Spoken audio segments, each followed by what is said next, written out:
your home for over 17 years of horse racing action. The Sport of Kings, featuring Tommy Walski. On today's show, it's all lights, cameras, and action as we watch horse racing visit the movies. From humble beginnings to a spot in the Hall of Fame, we profile equine superstar, the Legend Alysheba. Equine pensioners find comfort down on the farm. We show you why the name Baze is still big in horse racing. And now here he is, BC's ambassador to the world of horse racing, Mr. Tommy Walski. Hello everyone, are we so glad to have you on board for this edition of the Sport of Kings. Now, as many of you may know, I'm not only a horse racing nut, but I'm a movie buff. And our first feature takes you behind the scenes of how horse racing and the movie industry play so well in history. Action, lights, camera. I'm actually a third generation trainer. My grandfather was a trainer in New York. My father actually rode races and then went to training here on the West Coast back in the early 50s. So it was just a natural progression. It was either this or a paper route. Although the paper route didn't last, Matt does have a second job, one that also involves training horses, but in a different capacity. As a secondary job, I love doing commercials and movie shoots. They've actually taught me a lot about the versatility of a horse. I know him to go around in a circle. From my experience with the movies and the commercials, I've seen how much more they can actually do and how adaptable they are. It's really given me a whole new respect for the horse. The nice thing about doing these commercials is we have been put in a variety of situations with a variety of different products. We've shot for Timex, Burger King, Cadillac, Toyota. We've done, for drug companies, a number of different shoots, and each shoot has offered its own degree of challenges. In fact, a highlight of our shoots have been working for Cadillac, where we had a car that actually was in the middle of a field of horses, and at the beginning of the shoot I told the director we could probably get within 10 feet of the car, but I didn't want to get the horses and the riders any closer than that.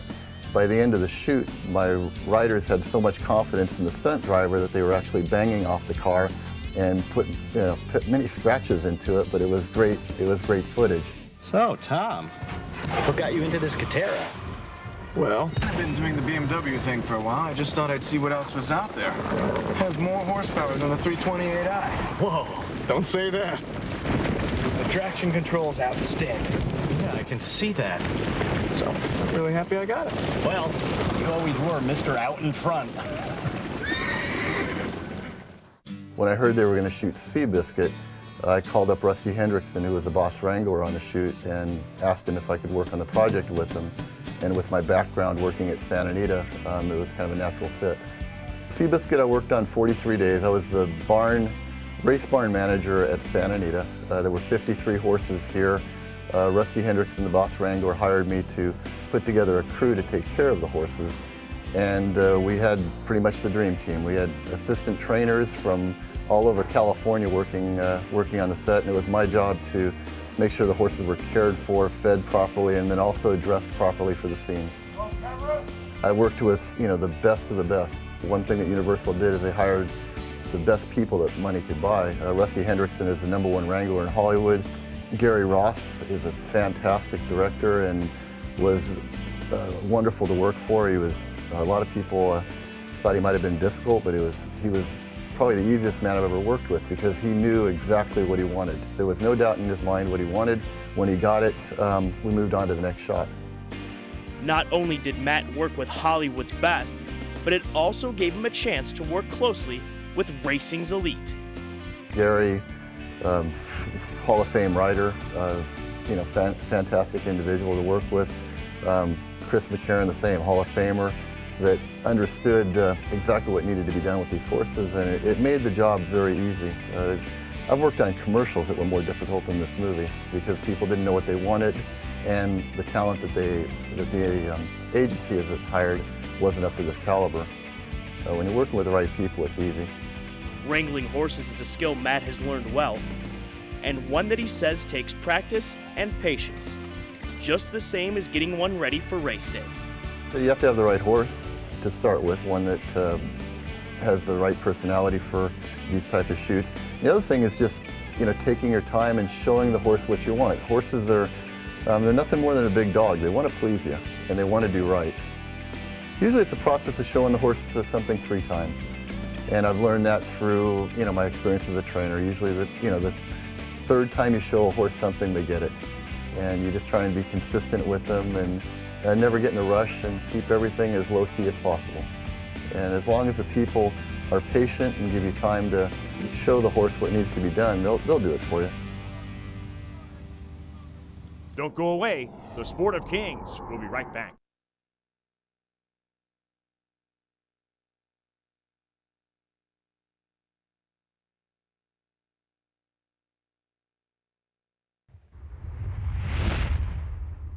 Our next feature focuses on one of the all-time greats in horse racing. That would be Alysheba and his Hall of Fame trainer, Jack Vanberg. Alysheba, he was so good, he was named one of the all-time 50 greatest race horses by racing experts. Catch Alysheba. And they're off. Demons be gone. Away quickly from between horses. When he was down the backside, he was so far back, he got in trouble, going to the first turn. There was a lot of trouble. And that horse, I think it was War, he really got in trouble, and then we had to snatch up. Masterful Advocate, in fact, almost went out. War is in trouble on the inside, around the first turn.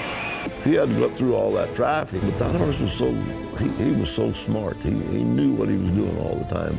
I was a little short, fat guy when I was little. And my buddies would race down the sidewalk, and I'd catch up to them, and they'd let me catch up, and then by the time I got a step in front of them, they'd take off again. And Alysheba was like that. Bet Twice taking the lead by 1. On the outside, here comes Alysheba. He stumbled so quick and got back up so quick, like Chris says, before he knew what was happening, he was back running again. Triple clearance with Jose Santos is flying. Leo Castelli between horses, and down the stretch they come.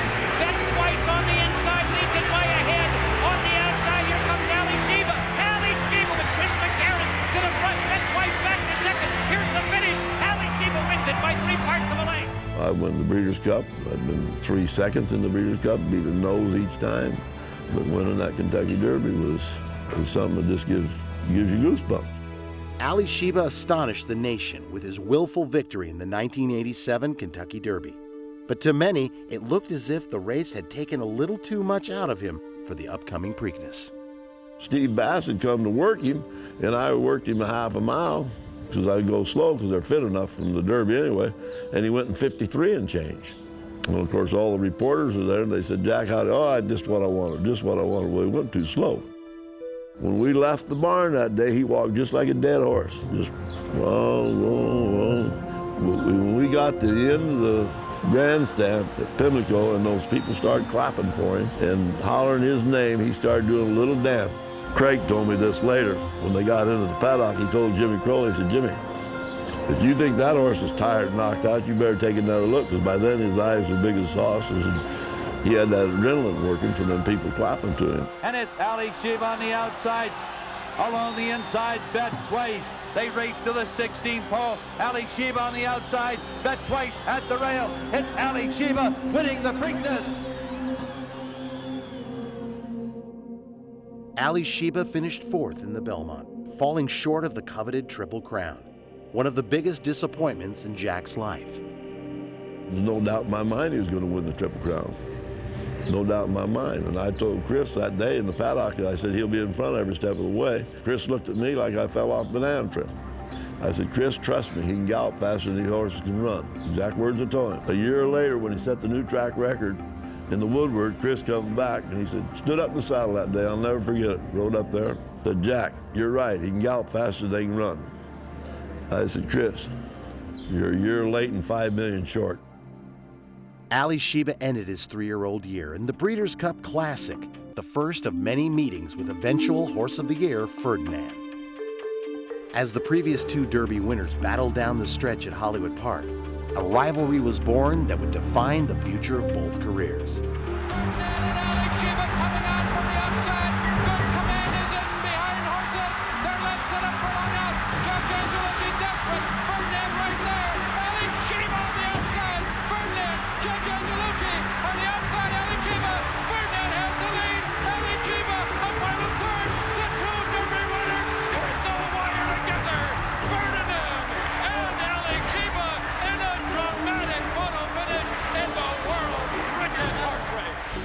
Alysheba lost by a nose. But his 4-year-old campaign kicked off with a comeback victory in the Grade 1 Strood. But Alysheba's class is now pulling him through, and here comes a superstar. Alysheba, so impressive as he wins the Strood Stakes under Chris McCarron by about 3 in the end. With a fresh victory under his belt, Alysheba was ready for a rematch with Ferdinand in the 1988 Santa Anita Handicap. Chris was laying third, Ferdinand was fourth. Ferdinand come up, Alysheba just took off. So they took off together. Both Pinkai and Delahousie, they snapped their heads just like that, them two horses. They said, we never dreamt nobody be coming by us. They come for home. Alysheba, Ferdinand on the outside. Judge Angelucci, Super Diamond at the 8th pole. Ferdinand and Alysheba. What a race this is. Just what the fans wanted. Ferdinand and Alysheba. Alysheba's holding on at the rail. Alysheba and Chris McCarron win the big cup by about a neck at the end. The two contenders captivated the nation with their racing tug of war. Each meeting turned into an unofficial match race. The rivalry continued as they faced each other next in the equally thrilling San Bernardino Handicap. Ferdinand on the outside and Alysheba. Neither rider's asked for a full effort yet. Ferdinand on the outside puts his head in front. Alysheba trying to come back and in good taste, running a huge race on the outside. But it's Ferdinand and Alysheba nose and nose to the wire. Good taste coming on the outside. Alysheba going to get there at the rail with Ferdinand. Alysheba has won it by a nose. Alysheba and Ferdinand would square off one last time in the Hollywood Gold Cup, where Alysheba came in second with Ferdinand third. When it came time to retire, the two were again only noses apart. But before it was off to the breeding shed, Alysheba got one more chance in the Breeders' Cup Classic. It was muddy, you know, and it was a nasty day that day, in which I know Churchill Downs because I raced there for years. I said, I'm not worried, the track will be good. No matter what it does, he'll get a hold of it. It was so dark that night, you know, you couldn't hardly see until they got right back down the 8th pole. Now time for the jewel in the crown, the $3 million Breeders' Cup Classic, and they're off. Slow City Slow breaks alertly, and 49er is moving right with him. Alysheba set down for the drive. First the flag is moving. Coming to the final furlong. Walk White is tenacious. Alysheba is right there, and on the outside, seeking the gold. Alysheba with a short lead. He's unyielding, seeking the gold. A final move as they come to the wire. And Alysheba, America's horse, has done it. Alysheba returns to the site of his greatest victory, and he does it here again at Churchill Downs. Alysheba wins the world's richest horse race, and he's now the world's richest horse. Don't go away. The Sport of Kings will be right back.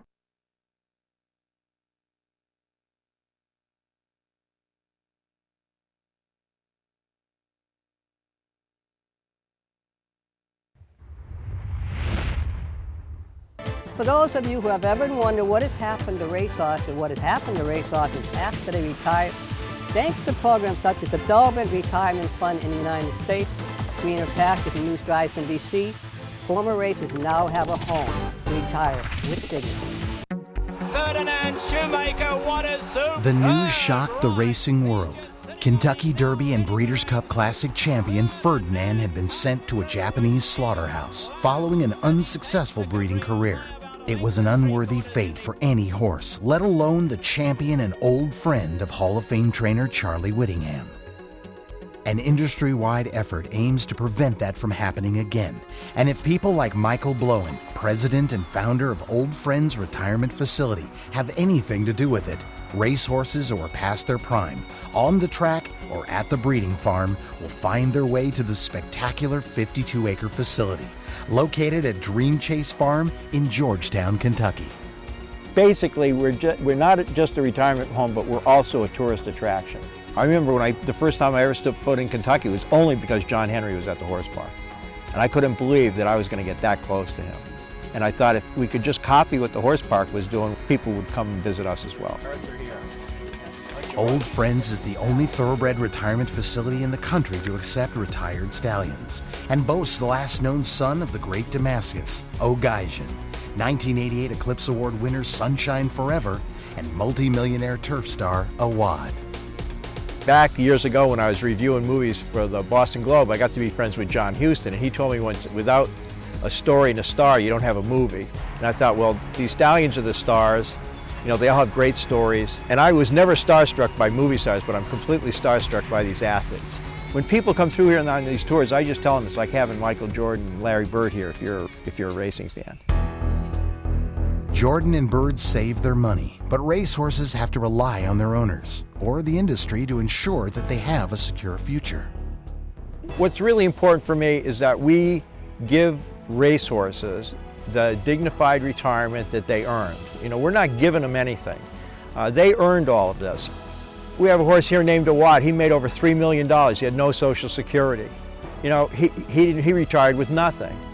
It doesn't seem quite fair that the stars of the sport, the only reasons people are showing up at Del Mar and Saratoga and all the great racetracks are to see these great athletes. And the idea at the end of their careers they're broke is kind of sad. Millionaire turf star Awad and 1995 rival Curie's Clown thrilled the racing world when they competed in the Sword Dancer at Saratoga. Now they can be found sharing a paddock at Old Friends. It's just amazing to me because when I was there in '95 when Curie's Clown beat Awad in the Sword Dancer by a very short margin, I couldn't even get a seat at Saratoga, and now they're in my yard. I mean, I'm thrilled to get up every day and just see these amazing athletes in my yard. Sunshine Forever won the Eclipse Award in 1988 as turf champion. He won 3 Grade 1 stakes races in 6 weeks, going 1.5 miles each time. He won the Turf Classic, he won the Budweiser International, he won the Man of War. And then 2 weeks after that, they ran him in the Breeders' Cup and he finished second, a great communicator by a couple of feet. Amazing horse. And we focused on him first because in the original article that announced that Ferdinand had died in the slaughterhouse, they mentioned that Sunshine Forever and Criminal Type were in jeopardy. So when we contacted the Japanese Racing Authority, those were the first 2 horses we had in mind. And they actually donated Criminal Type to us. And unfortunately, with 3 mares left to go in his breeding season, he had a heart attack and he died, so he never made it home. But Sunshine did, and I adore this horse. Next 2 we brought home for Japan were O'Gaijin, winner of multiple Grade 1 races and the winner book favorite for the Kentucky Derby. He won 7 of his first 8 starts and was a phenomenal racehorse. So we're really happy to get him home, and he came home with Fraze.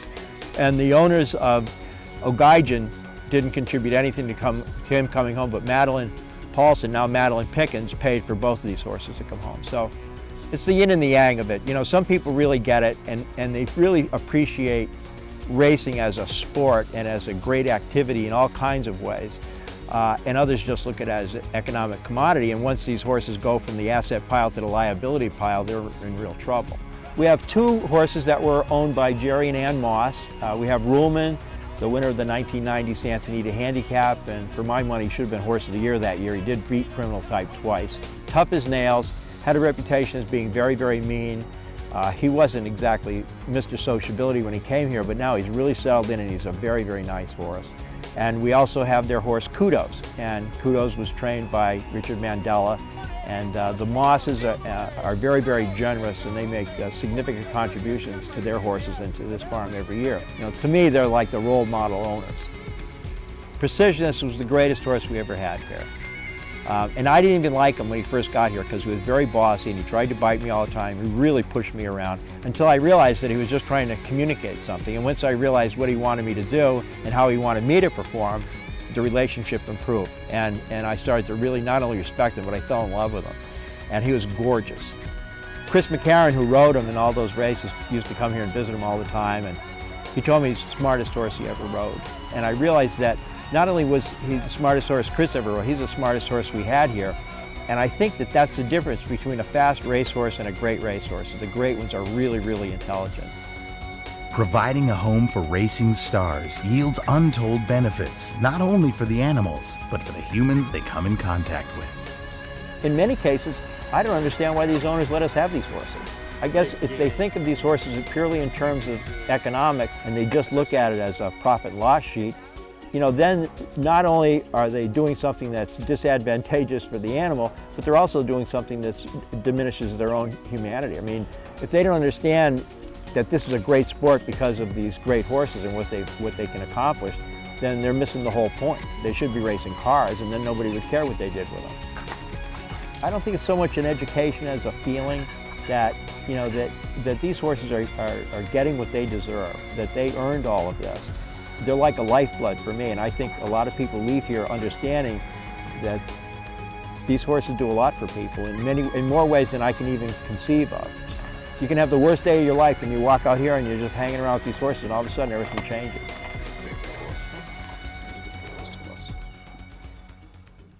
Don't go away. The Sport of Kings will be right back.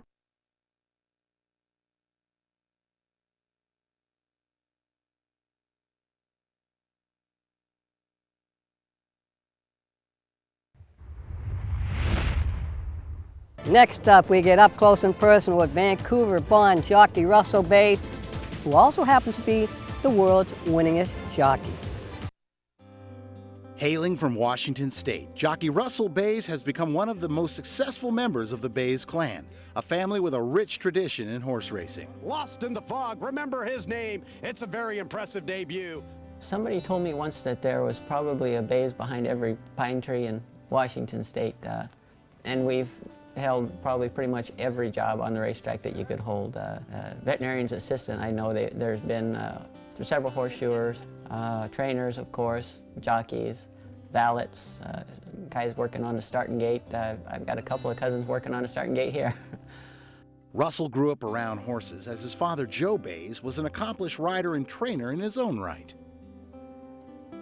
My father gave me a good basic understanding of what I needed to do and taught me a lot of the finer points that I needed. So when I first came on the racetrack, I had a leg up on a lot of the riders that were starting at that time, just because I had a professional rider and my own training track to learn on. Inspiration was also close by thanks to cousin Gary Baze, who would eventually become Washington State's all-time leading rider. He's the kind of rider I hope to have a career like him, you know, that he'd won big races, he'd gone down south and won big races, and I kind of looked up to him quite a bit.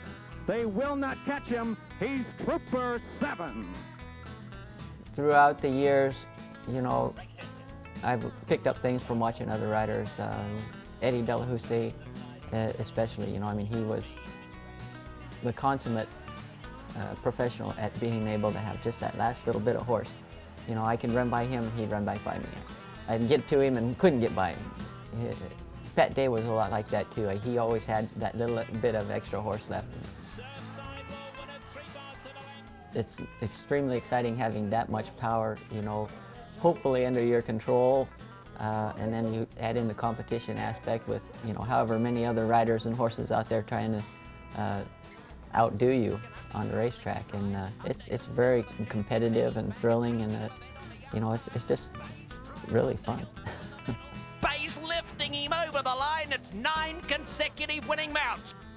I think that Russell probably started setting himself apart from other riders, I'm going to say 10, 12 years ago. Even though he was winning titles, you started watching Russell do things that even Russell wasn't doing before. There it is for Russell Baze, 8,834 career victories. He will become the second winningest jockey in thoroughbred racing history. It was very significant when I passed Shoemaker, just because he was, you know, for so long, the one everybody looked up to and that nobody thought you'd be able to pass. So, you know, I mean, my being able to get by him is pretty special to me. Russell Baze riding into the record books with as many wins as the Great Pink Eye. It was a pretty good relief when I tied the record, because, you know, I knew, well, I've got it tied. It's in the bag now. And I didn't realize that I still was feeling any pressure until I actually did break the record, and then it was, you know, big weight off. This is the race. Russell Baze on Butterfly Bell, winning 2.5 lengths as a sterling career becomes gilt edge. It's quite an inspiring thing to see a guy rise from where Russell did to where he's at now. And he's earned every bit of it. He deserves every bit of it. And I'm sure that if you talk to the prominent riders of the past, that they're all going to agree with that statement. It's certainly going to be a major feather in my cap, you know, to say that I was the winningest rider in history. Hopefully I can set the record high enough where I'll be the winningest rider in history for a good long while. Contributing his part to Baze's tally was Eclipse Award-winning sprinter Lost in the Fog. Lost in the Fog wins in the sunshine. It is so special to have a horse like that, you know, and to be able to go to all the different places that I went on him and pretty much be assured that he was going to win. You know, I mean, after the third or fourth time I rode him, you know, I knew what kind of a horse he was, and I knew that it was going to take a really good horse to beat him. They're off. Best start for Lost in the Fog, and he jackrabbits away. That horse and Russell were really one. I mean, Russell knew what he was going to do, he knew what Russell was going to do, and they knew at what juncture during the race it was going to happen. The Swale Stakes field is left in the wake of Lost in the Fog. Russell's exploits on the track have not gone unnoticed, including a special Eclipse Award in 1995 for notching 400 victories 4 years in a row. In 1999, he was inducted into racing's Hall of Fame. In 2002, he took home the George Wolfe Memorial Jockey Award, and in 2007, he claimed his 11th Isaac Murphy Award as the rider with the highest winning percentage. If it wasn't for Jerry Hollendorfer and Greg Gilchrist and Art Sherman, he never would have had the number of wins that he's had. It's a very good feeling when you put a guy like Russell up. That just cancels one thing out of the equation that you have to worry about. Without their support, it's just not possible to win the kind of races, you know, the numbers of races that I've won. You know, I mean, all the way down the line, from the leading trainer to the smaller trainers on the grounds, you know, I've received great support from them, and I'm extremely grateful for it. And this will be win 6 on the day, Baze winning 12 of his last 14. Now holding the reins of the all-time win record, Russell has his sights set on what appears to be an insurmountable number. I'm not a big one on setting goals, but you know, I think 10,000 is doable. I think that if I maintain any kind of a semblance of the clip that I've had in the last 12 years, I should be able to do it in a year and a half or so.